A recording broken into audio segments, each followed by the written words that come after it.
Now, I'm going to bring up with a special message, Miss Anna Jarrett. Thank you. Hello. Can you hear me? I'm short. Can you hear me now? Okay. I have my notes on Oh, my see, that's phone. it. I'm with the technology group of people. How are you all doing tonight? Good. I want to ask you to look at me.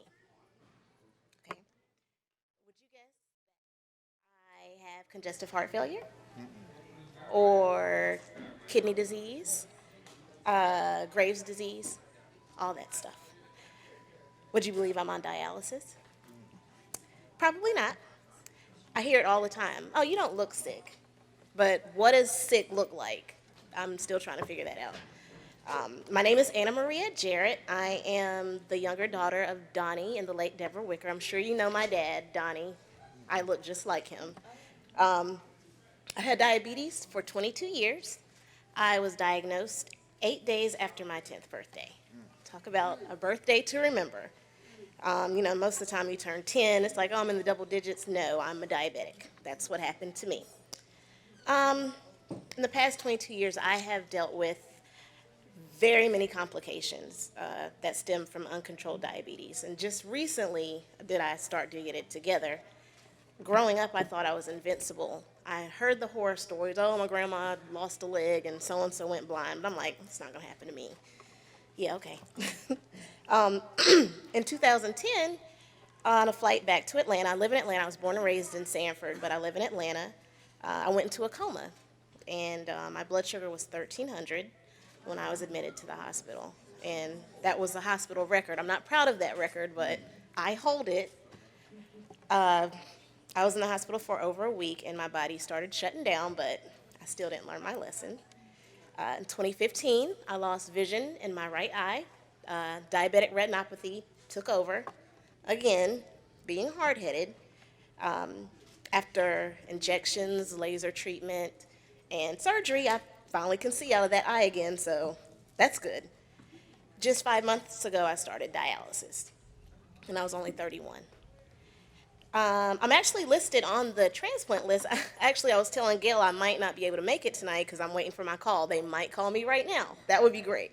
But I will be getting a new kidney, and hopefully in the future I'll get a new pancreas, so no more diabetes. They said there's not a cure for diabetes, but until there is a cure, there is a dog. I'll talk about her in just a second. I'm actually here today because this past September I was at my family reunion in Sanford, and my cousin Wilma, she came and sat beside me, and we had a little conversation. And now, at previous reunions, Curtis and I used to give speeches together, but I wasn't aware of all the amazing, wonderful things that the Frye Foundation does. Like, I had no idea just how big they were. Now I know. That's why I'm here. It's quite a coincidence because a few weeks before the reunion, my blood sugar bottomed out. I had a hypoglycemic episode where I didn't even know where I was. You'd think after 22 years that wouldn't happen, but it happens. Anyone with diabetes knows it just happens. And my biggest fear was, what if it happens again? I was home, I was alone, I worked from home, so I'm by myself all the time. So I had a conversation with my husband, that's him over there. And I was like, what do you think about getting a service dog? It's too expensive. Okay, but you drive a BMW. But my service dog is too expensive. Okay. So we moved on. So we moved on. Back to the family reunion, because I'm getting ready to shut up.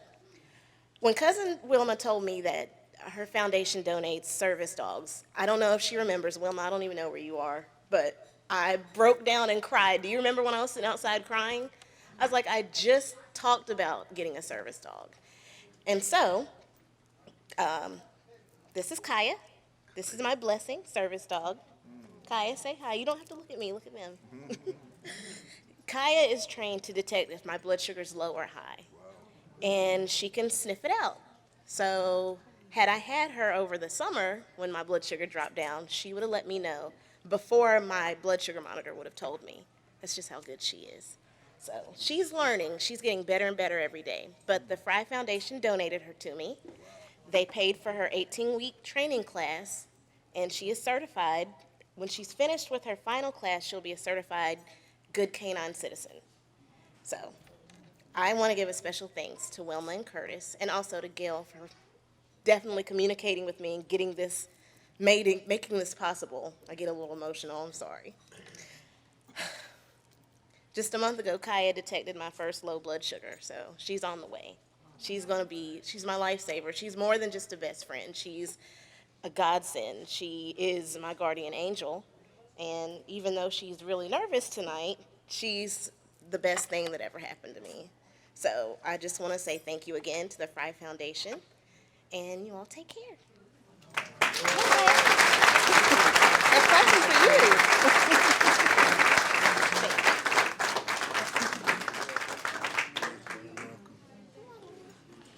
Wow.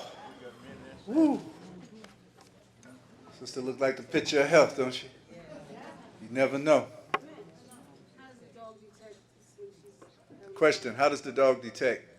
She said smell, right? Yeah, she can smell. I give her, it's kind of like a game, like hide and seek, and she sniffs out the samples. I give her a saliva sample on a cotton swab, and she can smell it, so she can smell if my blood sugar is low or high. So anytime my blood sugar is low, I'll save that sample, and we'll play a game of hide and seek later. So you can, the Labradoodle's temperament is very good for service dogs because they're very mild tempered, just very relaxed. A lot of you. Let's give her another hand.